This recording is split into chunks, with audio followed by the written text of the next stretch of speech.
Olá, o Saúde Ativa está no ar, trazendo para você informações sobre saúde e qualidade de vida. E no programa de hoje vamos receber o infectologista Dr. Matheus Todi. Vamos falar sobre a dengue, quais são as causas, o tratamento. Também teremos uma dica de saúde. Fiquem conosco. Dr. Matheus, seja bem-vindo ao Saúde Ativa. Prazer é meu. Vamos falar sobre um problema que atualmente a gente ouve muito falar, que é a dengue, né? A gente tem a dengue hemorrágica, tem a dengue que às vezes é um pouco mais leve, mas primeiro vamos explicar para quem nos assiste, doutor, o que seria a dengue? A dengue é uma doença viral, chamada de arbovirose, uma doença viral transmitida pelo mosquito, né? Que no nosso meio é principalmente o Aedes. Sim. E ela é uma dengue ela é uma doença que causa febre, caracteristicamente. Normalmente tem quadros moderados e brandos, mas a minoria dos casos, apesar de ser uma minoria relevante, pode evoluir com formas graves, potencialmente fatais, como a dengue hemorrágica. É uma doença que é endêmica da nossa região, então todo o Brasil tem.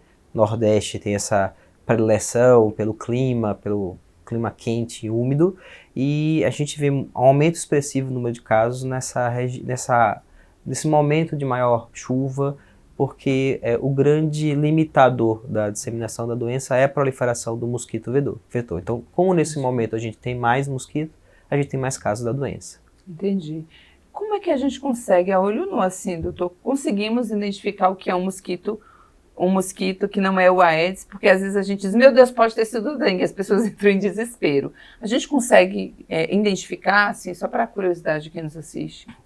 A classificação dos mosquitos é um assunto bem peculiar da biologia, dos entomologistas.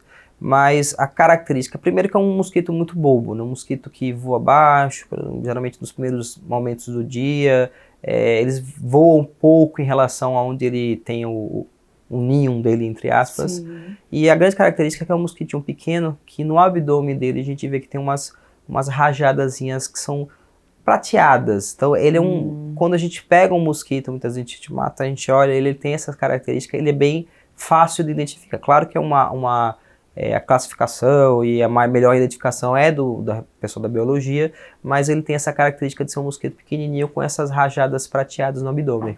Entendi. Como é que funciona esse ciclo de transmissão, doutor? As pessoas falam muito da água parada e algumas pessoas até ouço falar que a água é água suja, outros água limpa, mas como é que funciona esse ciclo da transmissão?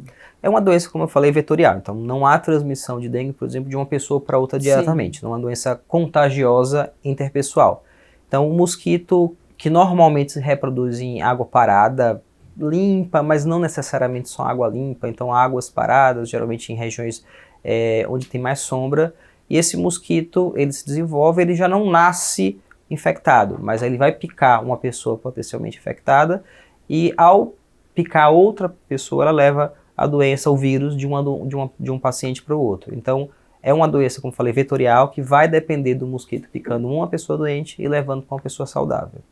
E aí, você até falou dos sintomas, e muitas vezes as pessoas têm febre, muitas vezes é uma dor no corpo, algo específico, inclusive, que as pessoas podem se alertar e falar, eu acho que é dengue, não é uma simples virose, né? A gente está vendo várias pessoas, gripe, é uma dor na barriga, diarreias, aí a gente chama de virose. Mas tem algo específico, assim, que a gente pode dizer, tá com cara de dengue? Não tem um quadro específico da dengue. Inclusive, a dengue pode confundir o quadro clínico com muitas outras doenças que se comportam de maneira semelhante, que são as arboviroses. A zika, chikungunya, agora que está vendo outras novas, infelizmente, como a febre de Maiaro, a Oropost, que são doenças que eram mais da América Central, mas tinham na região norte, mas estão se proliferando pelo país. Então, o quadro clássico é aquela febre súbita, geralmente alta, 39 graus, com muita dor no corpo, dor na cabeça e dor atrás dos olhos. É um quadro que a gente chama característico, mas não é específico. Entendi. Eu posso ter um quadro de zika, de chikungunya, que seja assim, mas normalmente a dengue ela causa mais febre e dá muito mais dor no corpo e dor na cabeça, e essa dor que a gente chama de retrooftálmica, retroocular, que é a sensação de dor realmente atrás dos olhos. Então esse quadro de febre alta, súbita, com muita dor no corpo e dor na cabeça, geralmente tem que chamar atenção a possibilidade de dengue. quando é que ela se torna grave? Porque as pessoas dizem a dengue até fica um período, depois passa, depois ela já é uma dengue, vamos chamar de normal, assim, para que nos entendam, e se transforma numa hemorrágica, ou a pessoa ela já é hemorrágica assim que ela já adquiriu, né, já foi picada pelo mosquito. Todo quadro de dengue ele pode ficar grave, então ele pode evoluir com formas graves, e a grande forma grave é essa que a gente chama febre hemorrágica da dengue, ou dengue hemorrágica, como queira, que cursa com sangramentos, que é um quadro bem crítico, que pode levar a óbito até 50% dos casos. A maioria dos pacientes ele não desenvolve essa forma grave, certo? Mas todo quadro pode potencialmente evoluir para essa forma. Quem é mais sujeito a desenvolver formas graves? São os grupos de risco, né? São os extremos etários, crianças menores que 2 anos, maiores que 60 anos, pessoas que vivem com doenças graves, problemas de coração, do rim, do fígado, do pulmão, pessoas que já tiveram dengue, que a gente tem 4 tipos de dengue, 4 subtipos do vírus, né? Sim. Dengue 1, 2, 3 e 4. Então, se eu peguei um, eu fico imune para ele.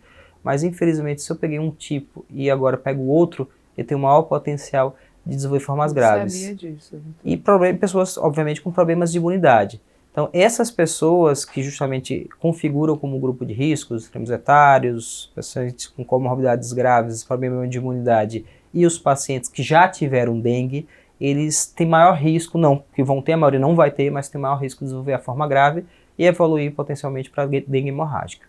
Mas todo mundo está sujeito a ter, então, uma dengue pela segunda vez independente, né? Pela segunda, terceira e quarta.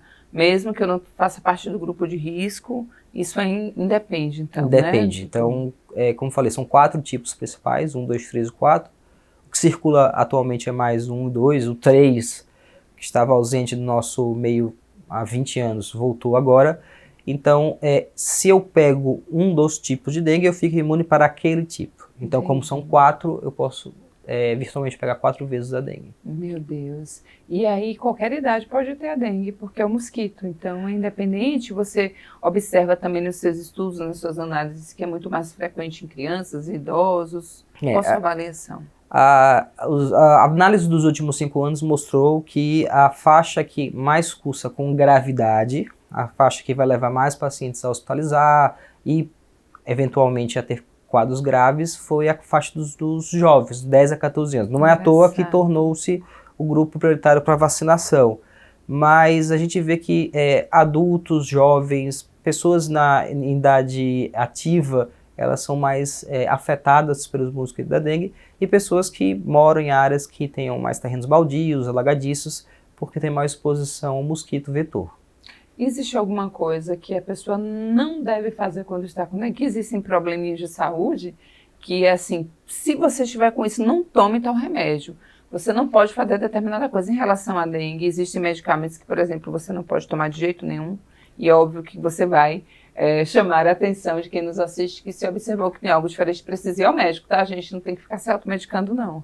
Primeiro, como você falou muito bem, a automedicação deve ser sempre evitada, né? Que a gente sabe que aquele velho adágio de que a diferença do medicamento, do remédio para o veneno é a dose e a situação, né?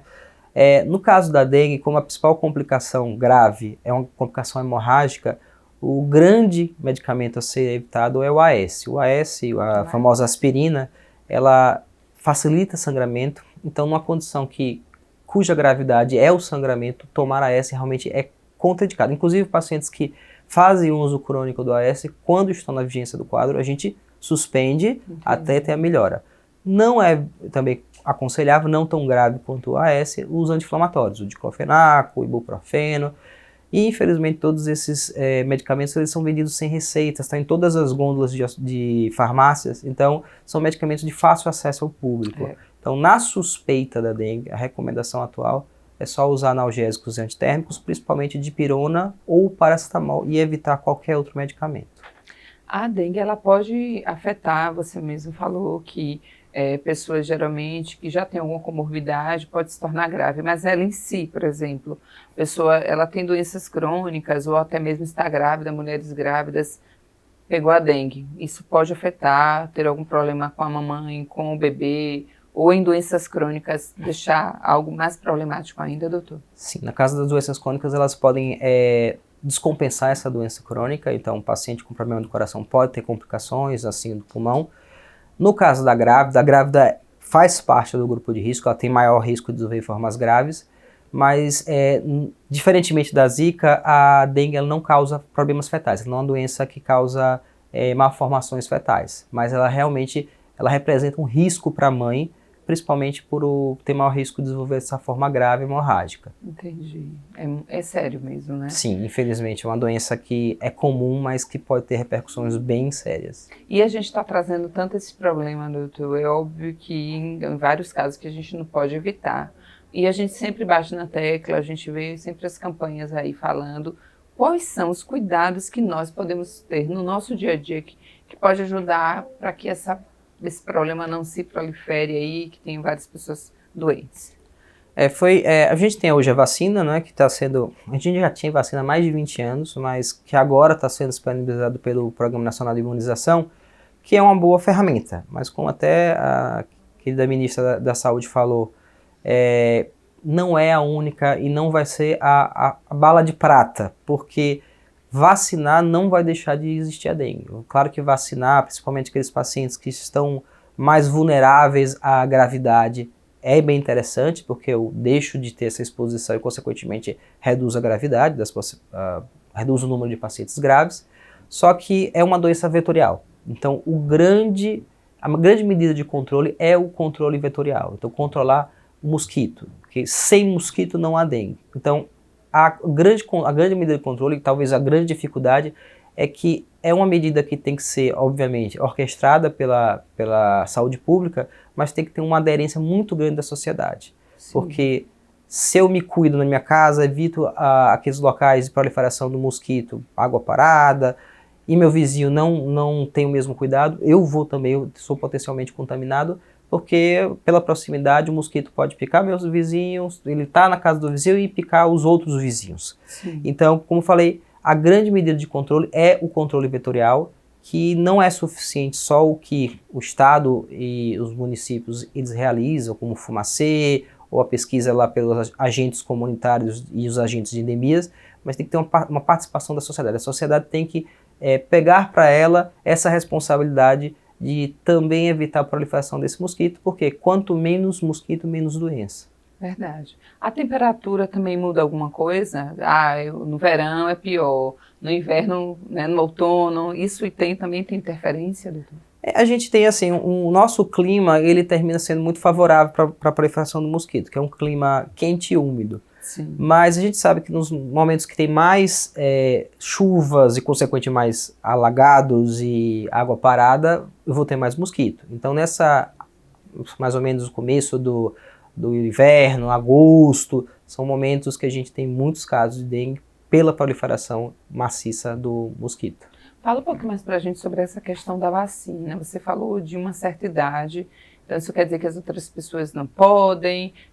No momento a campanha é de 10 a 14, se não me engano, né? Você falou a idade, para quem até nos assiste entenda, ou é a campanha que é de forma gratuita nos postos, mas eu que tenho muito mais, só um pouquinho a mais, mas posso ir para um local particular e tomar vacina. Fala um pouquinho para a gente. Ela previne, faz com que as pessoas não tenham a dengue mesmo que sejam picadas, ou ela ameniza a problemática do vírus? Enfim. A vacina já é disponível há algum tempo, né?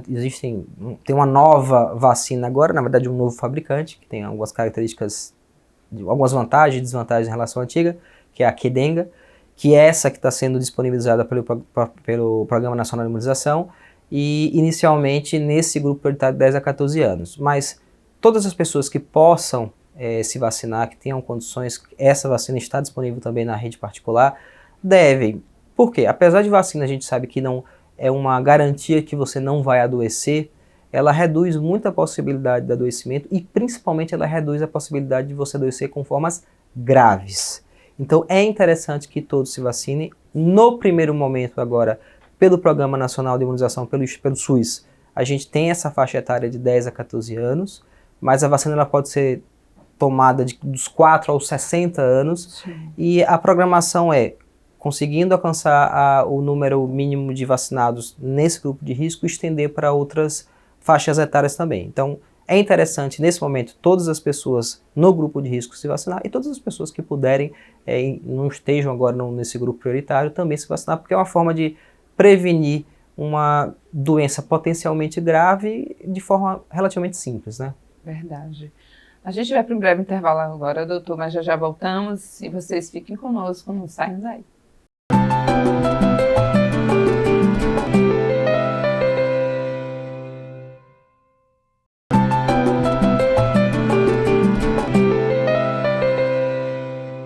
Estamos de volta com o Saúde Ativa e olha só, hoje o nosso entrevistado é o infectologista Dr. Matheus Todi, estamos falando sobre a dengue. Se você perdeu o primeiro bloco, não tem problema algum, vai lá no nosso canal do YouTube, coloca a Câmara Municipal de Aracaju e você pode assistir a reprise deste programa e de outros. Semanalmente a gente tem aqui um entrevistado, um profissional na área da saúde para esclarecer uma dúvida para você. Doutor, a gente estava falando sobre vacinas, sintomas. O vírus, há um tempo que ele fica ali no corpo, porque as pessoas falarem que às vezes se recupera muito rápido, outras parece que ficam moídas ainda por um longo tempo, porque tem aquele cansaço no corpo, né? A febre que muitas vezes demora, mas tem um tempo que o vírus fica ali. O vírus ele vai ficar, o período de circulação do vírus na corrente sanguínea, que chama de viremia, que é justamente quando a gente pode transmitir, obviamente via o mosquito vetor, gira em torno aí ele começa a se replicar algumas horas antes no início dos sintomas, geralmente o primeiro sintoma é febre, ele dura no organismo até o 5º dia, aproximadamente. Então, bota em 5 dias iniciais o vírus está no meu organismo. O quadro já ele se estende um pouquinho mais. É um quadro que normalmente é autolimitado, ele melhora sozinho, ele dura de 7 a 10 dias. Então é comum a gente ter febre até o 5º, 7º dia. Após o 7º dia, virtualmente não há mais febre, mas a recuperação total do paciente dura aí por volta de 2 semanas, para o paciente estar bem, sentindo já bem menos dor e apto para fazer suas atividades. E eu queria falar justamente sobre isso, né? Eu tive outra entrevistada aqui, eu não lembro sobre o que a gente estava falando, mas tratamos de uma questão que a gente está num mundo que a gente se cobra muito, né, doutor? Então é tudo para ontem, a gente corre, sobe e desce, trabalhando, acha que não pode inclusive se ausentar dos estudos do trabalho, da vida de dona de casa e tudo mais. E quando a pessoa fica assim, claro que literalmente ela fica bem fragilizada, bem fraquinha, mas muitos ainda insistem em continuar com a rotina, dando um jeitinho, porque não pode parar. É aconselhável, isso pode também agravar o quadro, é ideal que a pessoa fique em repouso, tomando os remédios necessários, bebendo bastante líquido. Explica para quem nos assiste, porque esse mundo desenfreado que a gente está vivendo é bem complicado mesmo, essa cobrança exagerada, muitas vezes da gente com a gente mesmo, né? A prostração, né, o mal-estar é bem intenso nos quadros clássicos de dengue. Então, as primeiras semanas é bem difícil até a pessoa ter vontade de fazer as atividades. Ela não precisa ficar isolada, não é uma doença que, se eu tiver dengue aqui, não vou transmitir para você. Mas o recomendável é que, pelo menos nessa primeira semana, a gente tenha o máximo de repouso. O fato de você não ter o repouso, ele não vai agravar o quadro, mas é mais uma questão mesmo de o paciente ficar mais cômodo, mais confortável nos primeiros 7, principalmente nos primeiros 5 dias, ele tem um repouso, porque é o período que tem mais sintomas, é o período que o paciente tem mais febre, então é bem provável que esse paciente tenha uma condição já aquém do desejável de desempenho. Então nessa primeira semana é recomendável a gente ficar em repouso, ter atenção obviamente à hidratação, como você falou muito bem, mas não há um risco de transmissão, então logo que a pessoa se sentir bem, ela pode voltar às atividades dela. Mas por questões de conforto, primeira semana é interessante a pessoa ficar sempre que possível em repouso. As pessoas falam muito dos repelentes, diversas marcas, os mosquiteiros, né? Quem morou no interior sabe, quando a mamãe botava um mosquiteiro pra gente para ficar protegido. Funciona mesmo, é importante que as pessoas façam adesão aos repelentes, ao mosquito, caso, né, consiga também localizar, enfim, colocar em casa?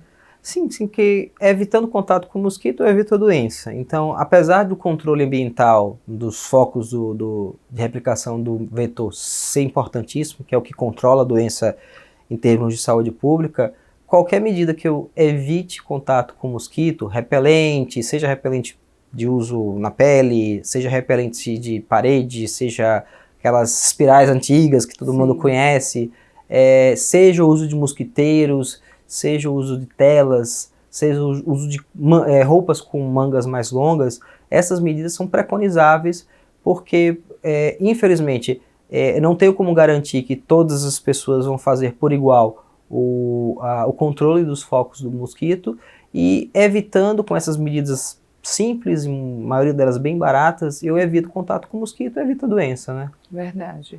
Me surgiu uma dúvida agora que eu acho que algumas pessoas em casa também podem ter. Eu estou me recuperando ainda da dengue, né? Passando, o vírus já não está mais, mas eu estou no processo. Não há período, por exemplo, você só pode pegar a dengue novamente a 2, 3, 4, se depois de tantos dias eu posso imediatamente já ser picada e pegar novamente e começar os sintomas novamente. Isso é possível ou vocês já avaliaram que tem que ter um prazo depois que me recuperei para pegar de novo, doutor? Virtualmente, a medicina tem o jargão de nem sempre, nem nunca. Virtualmente é possível, mas o que acontece é quando você é picado por um tipo, você fica um intervalo por volta de 3 meses imune a todos. Só bem curtinho. Sim. Depois de 3 meses você pode ser contaminado por outro tipo, outro sorotipo, né? Fui contaminado pelo 2, depois de 3 meses pelo 3, pelo 4, o que seja. Então, normalmente a reinfecção acontece após 3 a 6 meses após o primeiro contato. Como o vírus que circula geralmente é um sorotipo só, então 2, agora que está vindo 3, geralmente as pessoas não tendem a se reinfectar no mesmo ambiente, porque normalmente é o mesmo vírus que está sendo transmitido. Mas se uma pessoa se contaminou, após 3 meses ela pode, infelizmente, ser reinfectada. Doutor, a gente vai só dar uma pausa para uma dica de saúde. Quais seriam os fatores que levam uma pessoa a ter crise de herpes genital? Então a gente vai ver esse vídeo aí que vai mostrar para vocês, dar algumas dicas, assistam. O herpes genital é uma doença sexualmente transmissível. Se ela passa de uma pessoa para outra durante o ato sexual, há como impedir que ela chegue até você. É só usar camisinha nas relações sexuais. O herpes genital se manifesta com o aparecimento de pequenas bolhas na pele ou na mucosa do pênis e da vagina. Essas bolhas podem arder, coçar e até se transformar em pequenas ulcerações. Depois as bolhas desaparecem, passam um período de acalmia e voltam a aparecer em intervalos de tempo que podem durar dias, meses ou anos. Essa é uma das características mais significativas da doença. Fatores como traumatismo local, estresse, cansaço, debilidade imunológica estão associados ao aparecimento dos surtos de herpes genital. Por isso, se você é portador desse vírus, fique atento aos exageros e não esqueça de 2 coisas. Cuidado para não transmitir aos outros, evitando as relações sexuais no período em que a doença estiver ativa. E mantenha sempre as medidas básicas de higiene, como lavar as mãos frequentemente. A gente, em cada programa, doutor, a gente traz uma dica aqui de saúde para que as pessoas possam estar mais informadas sobre alguns tipos de doença. A gente falou sobre a questão das estações, né? Que seria mais viável para que o mosquito estivesse ali, mas essa questão também de horários influencia muito, as pessoas ficam muito com medo, eu já convivi com pessoas assim, que se ia para um determinado ambiente, que tinha muitos mosquitos, já ficava com medo, que imaginava que finalzinho de tarde, que parece que é quando os mosquitos resolvem aparecer, ali poderia também estar o mosquito da dengue. Geralmente é isso, ou não tem hora, de manhã cedo, meio-dia, vocês observam isso também? Todo período pode, tendo o evento do mosquito contaminado, picando o hospedeiro, a pessoa, ele pode transmitir durante todo o dia. Só que, como eu falei, é um mosquito que como eu falo, um mosquito bem vagabundinho. Ele não é um mosquito que voa muito longe, voa muito alto. Ninguém dá nada, ele nem dá nada para ele. Infelizmente, ninguém dá nada para ele. E o que acontece é que ele tende a voar, sair do local dele de origem, geralmente naqueles momentos que tem um sol mais frio, que a gente chama. Então, no início da manhã e na hora do crepúsculo à tarde. Então, esses são os momentos que a gente tem o maior contato com o mosquito, consequentemente, a gente está mais sujeito a ser infectado. Doutor, em relação às grávidas, é óbvio que muitas pessoas começam a ter essas sensações que poderia ser uma dengue e é muito raro, assim, não é raro, mas as pessoas ficam muito em casa, às vezes se automedicando, vou descansar aqui, apresentam uma melhora, não visitam, né, não vão ao médico. Mas, por exemplo, eu não sei se foi a zika ou chikungunya, que para nós mulheres grávidas elas causam a deformação, inclusive do bebê, né, alguns problemas sérios. Então, é importante que as grávidas, principalmente, fiquem alertas. Eu não sei, eu acho que é uma dúvida que talvez você possa só falar para a gente. Ela pegou a zika ou a chikungunya, pronto, já afetou o bebê dela, ou se for muito rápido, ela consegue fazer algum tratamento para interromper isso, não a gravidez, mas interromper o problema que poderia causar no feto. Infelizmente, a dessas nossas arboviroses frequentes, que é a dengue, a chikungunya e a zika, a que tem esse potencial teratogênico, que a gente chama, de causar malformações fetais, é a zika, né? Ah, é a zika. É a zika. E geralmente isso acontece no primeiro trimestre, então os primeiros 3 meses de gestação é o que tem o maior risco. Infelizmente, se contaminado, não há o que fazer em termos de... A gente acompanha muito bem essa gestante, aconselha muito que pode, não é que sempre vai gerar malformações, mas acompanha e aconselha que há essa possibilidade. E o ideal é que, a gente fala hoje também muito da dengue na gestação, apesar de não causar malformações, não afetar o feto, ela pode causar complicações maiores na gestante. Então, recomendável que a gestante, bem como as outras pessoas do grupo de risco, os extremos etários, pessoas com problema de imunidade, com comorbidades graves, se houver uma suspeita de caso de dengue, procure auxílio médico. Geralmente esse auxílio médico vai ser mais uma conversa para aconselhar como deve se portar, o que tomar, o que não tomar, e quais seriam os sinais de alarme, né, que mostram que o paciente pode estar evoluindo de forma mais grave. Mas o ideal é que todos os que constam no grupo de risco, principalmente as grávidas, se houver uma suspeita de dengue, por mais fraca que seja, procure auxílio médico para ser orientada. Doutor, falando sobre essa questão da gravidade, a gente falou sobre a dengue hemorrágica, que ela seria a forma grave da doença, né? E pode levar a óbito. Isso vai para qualquer tipo, não importa a idade da pessoa. É uma coisa que pode agravar, e eu queria, né, que você falasse isso, uma outra coisa também. Existem vários tipos de doenças que a gente pode amenizar de acordo com nossas ações do dia a dia. Óbvio que a dengue a gente pode evitar, quem sabe, se a gente tiver esse cuidado com a água parada no ambiente. Mas, se eu estiver, eu posso ser picado, não tem como, pelo mosquito.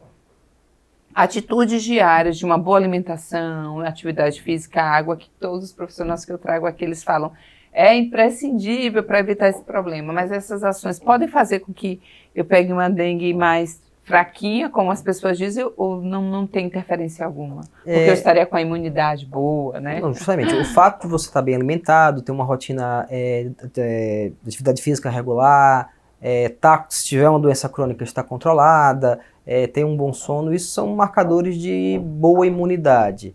Isso pode ser benéfico, mas infelizmente não garante, porque o grande problema da dengue grave é muito mais uma reação exacerbada da nossa imunidade, causando uma doença mais grave do que os fatores ambientais. Então, qualquer dengue, tem que ser bem claro que qualquer quadro de dengue pode ficar grave. Claro que as pessoas no grupo de risco, extremos etários, pessoas com comorbidades graves, pessoas gestantes, pessoas que já pegaram dengue, têm maior risco de desenvolver, certo?